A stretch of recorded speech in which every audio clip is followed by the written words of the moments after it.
Especially those first 2 years after I got married. Like, I was so excited to have my own kitchen, to have my own say about what I brought into my kitchen, how I cooked, what I cooked.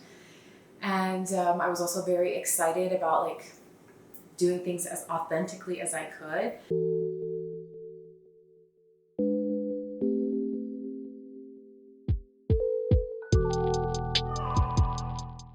Hello and welcome back to another video. We're in the kitchen today and we're going to be making Persian saffron rice pudding, also known as Shole zard. I have my ingredients set up here in the order that we're going to be needing them. So first you're going to need a pot, and I have it filled up with 7 cups of water and half a teaspoon of salt. This is 1 cup of rice, and I already have soaked it and drained it. I speed up the soaking process by just pouring hot water on it, and I've already drained it, so it's going to go into the pot here. You can go ahead and get this on the stovetop while I get into the rest of the ingredients. Keep my eye on that. The type of pot you use, the size of pot you use is maybe not that incredibly important, but what is incredibly important is that you do not stir it. Do not stir it. Let it come to a boil and let that rice start to cook up. After maybe about halfway the liquid has been absorbed, then you can start stirring it, and you need to stay above it because you do not want it to stick. Now for the sugar. I have this organic sugar in my house. I'm not that particular about how my Shole zard looks aesthetically, so that's what we're going to be using, but I want to let you know that if it is important for you how it looks aesthetically, if presentation is important for you, use white sugar. You want it to be like that regular table sugar. I will give credit where credit is due. This recipe, the amounts that I'm using, is from, I'm gonna butcher her name. I know it's a Persian name, but I'm not sure how to say her last name. It's Najme Batmanjali.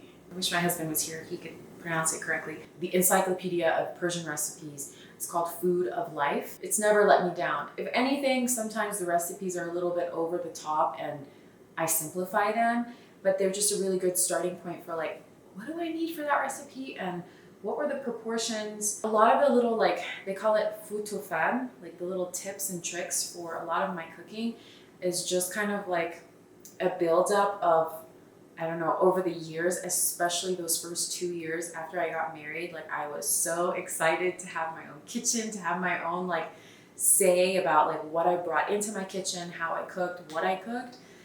And I was also very excited about doing things as authentically as I could. So yes, I did grow up here, and yes, I have access to many of the modern goodies that we all do in America, but I really wanted to know how the mothers and the grandmothers and the chefs in Iran cook their dishes. And I actually would watch them on YouTube in Farsi, and so it was also practice for me to learn Farsi, and then also practice to learn how to cook the original way. So the tip about the rice, do not stir it. I'm pretty sure that that's just something that I learned from a Persian chef. It's just stuck with me. Don't stir it, because when you stir it, that starts to release the starches, and the starches are what get it to stick to the bottom of the pot. So the longer you wait to stir it, the better, but eventually you are going to need to stir it. The sugar. So the sugar, it's just experience that's taught me that if you use organic or raw sugar versus white table sugar, you're not going to get the most vibrant saffron pudding. The tip about adding the sugar at the right time to the rice, that's from a Persian chef, that there's kind of it's the point of no return. Once you add the sugar, if it's too liquidy, yeah, you're gonna have a more soupy saffron pudding. And if it's a little too firm, I don't know. If it's a little too firm, I've never been in that situation. I'm gonna be honest. Let's go check on the rice. I don't see too much foam, but whenever you see foam accumulating, you're gonna wanna grab a spoon and just kind of skim it off. I have it on medium-high heat. I have not stirred it yet, just skimming the foam as I see it come to the top. I would not recommend putting the lid on it and walking away because it might overflow. But when you put the lid on it, you see how it's overflowing?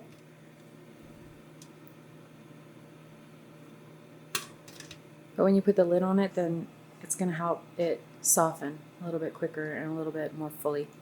At this point, a lot of the liquid has been absorbed and cooked off, so it's safe to turn down the heat a little bit to like medium low, and start stirring.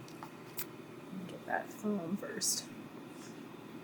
It's my first stir, and it has not stuck to the pot. It's still cooking up. It's on medium heat. If you come and look inside of the pot, you can see that the starches are being released, like just the way that it's becoming like this starchy liquid. And I'm pushing the rice up to the side so you can see it's getting soft and mushy, but it's still not at the consistency that we want, because if I add sugar at this point, it's going to become even more liquidy. So I want it to be a little bit more dry than this. Sorry if there's a lot of noise. We have other things cooking on the stove, but I just want to show you guys that we're pretty much reaching that point. It's just like this milky, starchy consistency. I want it to be just a little bit more dry before adding the sugar. As you can see. When I stir it and you see like, you can see the bottom of the pot, and it kind of takes a second for the rice to come fill it back in. For me, this is the texture that I'm looking for, and now I'm going to add my sugar.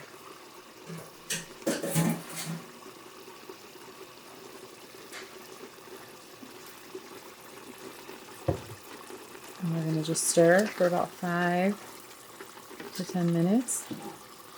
Make sure it's fully melted. You see how it's become liquidy again?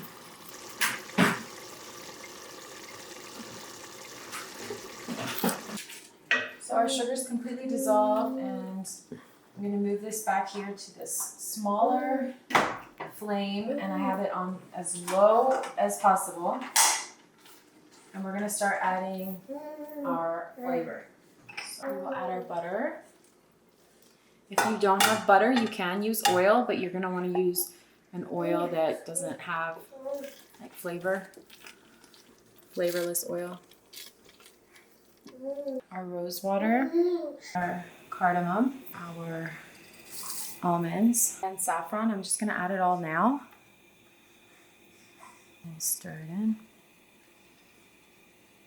It's perfect consistency, because now the last and final step, where you have to be patient, you can get your lid and the damkwani, whether it's like a dish towel or a paper towel, doesn't matter, okay? And then just make sure everything is fully incorporated.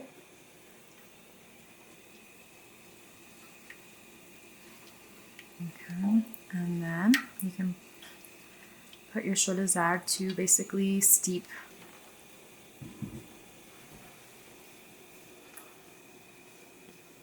I'm just gonna let that sit there and do its thing for about an hour, and we're about to leave the house to go run and do something and come back. Probably by the time we come back, it'll be ready to put into either small serving bowls if you want it to be for individuals, or like a big serving dish, and we can decorate it, and you guys will see the final product. We are back, and I just took this off of the heat, and kind of see inside. I want to run.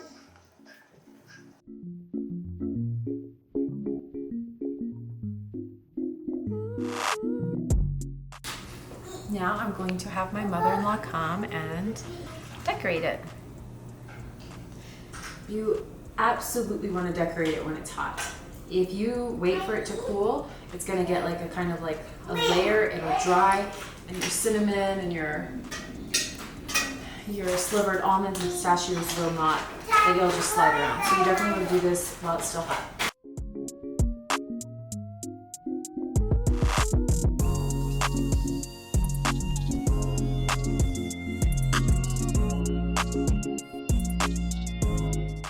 It has so much sugar in it.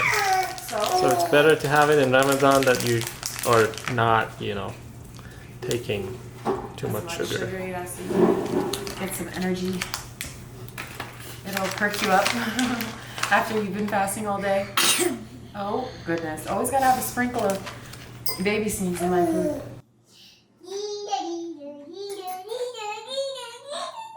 Perfect. So good. Oh my gosh, you need to have that with like a cup of tea. Hot tea. So does that taste really good hot? But technically you're supposed to let it cool and then put it in the fridge and serve it cold. Sorry.